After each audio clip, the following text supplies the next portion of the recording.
Devil হান্টের আওতায় সন্ত্রাসীদের গ্রেপ্তার করা হচ্ছে।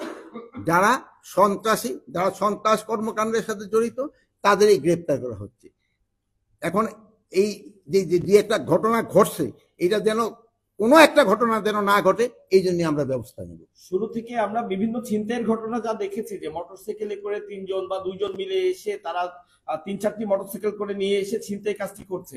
এই মোটরসাইকেলে একাধিক ব্যক্তি চলাচলের ব্যাপারে এ ধরনের আলাদা কোনো নির্দেশনা কি আপনারা চিন্তা করছেন, দেবেন কিনা? এই ব্যাপারে মোটরসাইকেলে যেন হেলমেট পরা অবস্থায় ছাড়া কেউ যেন না চড়ে এবং 2 জনের বেশি যেন না চড়ে, এটার জন্য তো আমি অলরেডি ইনস্ট্রাকশন দেওয়া হয়েছে এবং এটা যেন কার্যকারী হয়। ফারুক, এটা তোমরা দেখবা যেন কোনো অবস্থায় এটা যেন কোনো না পড়তায়। মাননীয় উপদেষ্টা, শুধু ছিনতাই নয়, শিক্ষার্থীরা, বিশেষ করে নারী শিক্ষার্থীরা বলছে যে স্বরাষ্ট্র উপদেষ্টা এবং আইন উপদেষ্টা যখন দায়িত্ব নেয়, সবার আগে তাদের নারীদের নিরাপত্তার কথা চিন্তা করা উচিত ছিল। যে হারে ধর্ষণের সংখ্যা বেড়ে চলছে, তারা এটা নিয়ে উদ্বিগ্ন এবং তারা বলছেন যে স্বরাষ্ট্র এবং আইন মন্ত্রণালয় থেকে তেমন কোনো উদ্যোগ নেওয়া হয়নি। কি বলবেন তাদের উদ্দেশ্যে? তাদের উদ্দেশ্যে বলবো, আমার মা বোনদের ভয়ের কোনো কারণ নেই। তাদের ব্যাপারে আমরা সব সময় কনসার্ন এবং তাদের কোনো ধরনের যেন কোনো রকমের সমস্যা পড়তে না হয়, এবারে আমরা সব সময় সজাগ আছি এবং আইন শৃঙ্খলা বাহিনীও এই ব্যাপারে সব সময় সজাগ আছে।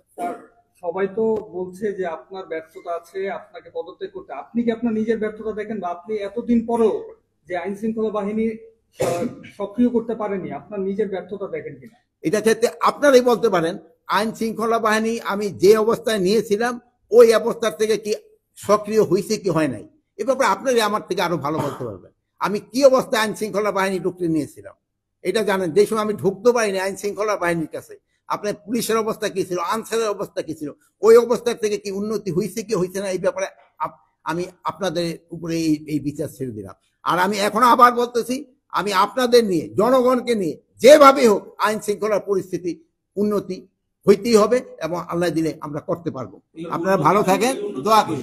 ডেভিল হান্টের মধ্যে সীমাবদ্ধ থাকবে নাকি চোর ছিনতাইকারীদের জন্য নতুন কোনো হান্ট আপনারা করবেন কিনা? চোর সন্ত্রাসী এদের জন্য সব সময় এই ডেভিল হান্ট থাক বা যাই থাক না কেন, তাদের জন্য কঠোর ব্যবস্থা সব সময় নেওয়া হবে। সবসময় বলা হচ্ছে যে আসলে আপনারা যথেষ্ট চেষ্টা করছেন আর কি দেশের আইন শৃঙ্খলা বাহিনীকে আসলে ঠিক করার জন্য, কিন্তু প্রতিনিয়ত যে ঘটনাগুলো ঘটছে, অবস্থা ছিল যে যারা এই খারাপ কাজগুলো করছে বা যারা চিন্তায় করছে, তারা আসলে ভয় পাওয়ার কথা ছিল, কিন্তু তারা প্রতিনিয়ত কিন্তু তারা সীমা লঙ্ঘন করে যাচ্ছে, প্রতিনিয়ত ঘটনা তীব্রতা বাড়ছে। তো আসলে কোথায় সমস্যাটা? আপনি নির্দেশ দিচ্ছেন কিন্তু সন্ত্রাসে দেখা যাচ্ছে প্রতিনিয়ত তাদের যে ইনসিডেন্ট ঘটেই যাচ্ছে, তাহলে কাজটা আসলে মিসিংটা কোথায়, ল্যাকিংটা কোথায়? এটার সাথে আমি একটু বলি, আপনি ডেভিল হান্টের অপারেশন ঘোষণা করার পর থেকেই অপরাধের প্রবণতা বাড়তে আছে। তো সেই ক্ষেত্রে আপনারা গাফিলতি কোথায় দেখছেন বা গ্যাপটা কোথায় দেখছেন, এই বিষয়টা আপনারা নতুন কোনো ব্যবস্থা নেবেন? এটা চিন্তাই বাড়ছে, যে ডাকাতি বাড়ছে, এই ডেভিল না, আমি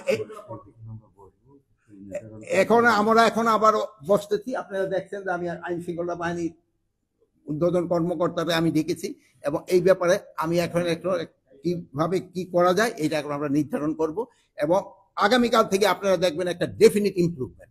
আপনারা ভালো থাকেন, দোয়া করি। আল্লাহ হাফেজ।